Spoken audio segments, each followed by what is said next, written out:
You know, sometimes it's hard to get out of your own head. And for those with substance abuse or addiction issues, it can get even worse. A new reality forms in your head that might not always match what's really happening. And having the strength to battle and beat those issues and what it looks like on the other side is a story worth telling. And our next guest has done just that with his book, Inner Space, Don't Believe Everything You Think. His name is Nicholas Pax, and he's joining us this morning, along with his mother, Tracy, to share his story and the book that tells it all. Hi, Tracy. Hi, Nick. How are you? Hi, Todd. Thanks for having us. Absolutely our pleasure. Let's talk about, this is a harrowing story. I mean, it's a strong story to hear. Talk about where it started before you hit recovery. Sure. Where were you? Sure. Well, it did start innocently, you know, and in the beginning it was fun. And by the time I was 18 years old, I was already drinking alcoholically. And knowing that my dad was an alcoholic and his parents didn't have an impact on me, because my mind told me this is going to be different. And for 12 years, I drank and drugged alcoholically until the very end. I was trying so hard to stop, and I couldn't stop on my own. It is definitely something that people need to be reminded that it is a disease. It's not a choice. It's something that you're suffering through and need treatment for. So let's talk about, I'm sure you hit a low point and then you find, what was the point where you're just like, you had to switch? What made it happen? Yeah, I remember my last week of drinking, I could hear my mind saying, we are not going to drink today. As my arm was picking up a bottle of whiskey and drinking liquor, and I was trying to command it to stop, and it did it on its own, and I was scared. Yeah, it was frightening for you. Yeah, my body was making decisions without my permission. It was the scariest moment of my life. Tracy, you saw this happening with your son. What were your thoughts? Well, it was very, very scary. He started out normal, you know, teenage, drinking, partying, and then it became worse and worse and worse. And I really didn't know how to deal with it.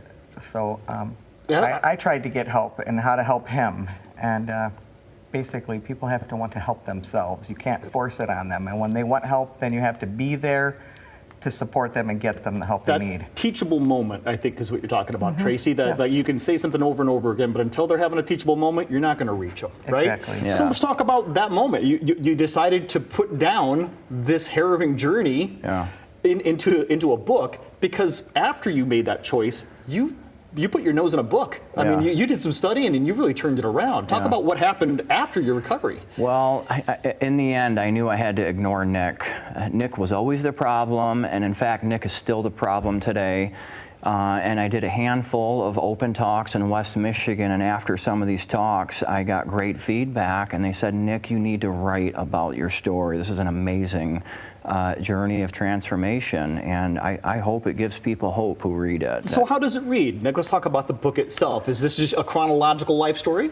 Well, it is a memoir, and it is in chronological order, and I tried to really hone in on my psychology and how my mind lied to me, and I refer to it as my gremlin.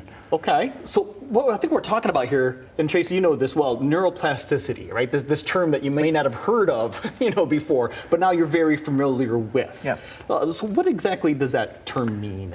I had to look it up years ago. It's a very fascinating brain process, and essentially, it's the brain's ability to rewire itself and change itself functionally and structurally. And the way my mind works today, it's very evident that neuroplasticity has occurred in my head, and I haven't wanted to drink or drug in years. And that's got to make mom feel pretty good, right? Not just you, but your family, because it affects Tracy, you, and all those surrounding someone who's suffering with addiction. The book itself, Inner Space, I love the title. Thank you. Don't always believe what you think, Sure, right? yeah. Because you're talking about your inner voice. You're talking about those inner critics and how you kind of sometimes have to battle them. Yeah. What do you want people to take away from the book? This is something that's going to help someone who may be struggling with addiction now? Well, I want people to know that you're not alone. I know there are millions of people across our country who are struggling with this thing, a lot of times silently, and don't know what to do about it. And there is hope.